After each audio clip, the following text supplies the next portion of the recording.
حضرت عبد الرحمن بن عوف رضی اللہ تعالی عنہ انتہائی دانا افراد میں سے تھے، انتہائی ذہین افراد میں سے تھے،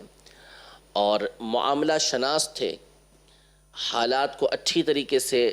ڈیل کرنے والے تھے، ان کو جیسا بھی مسئلہ پیش آئے اس کو حل کرنے والے تھے۔ تو ان کی سمجھداری بڑی معروف تھی،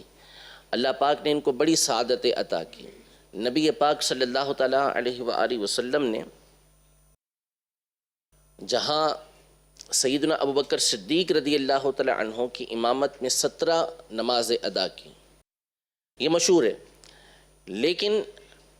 حضرت عبد الرحمن بن عوف رضی اللہ تعالیٰ عنہ یہ وہ صحابی ہیں کہ جن کو حضرت ابوبکر صدیق رضی اللہ تعالیٰ عنہ کے بعد یہ شرف حاصل ہوا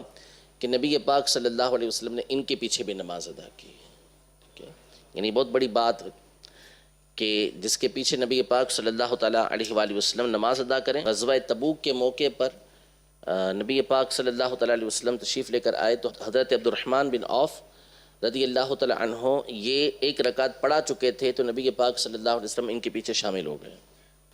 اور صحیح مسلم شریف کی حدیث مبارکہ ہے کہ ما قبض نبی حتی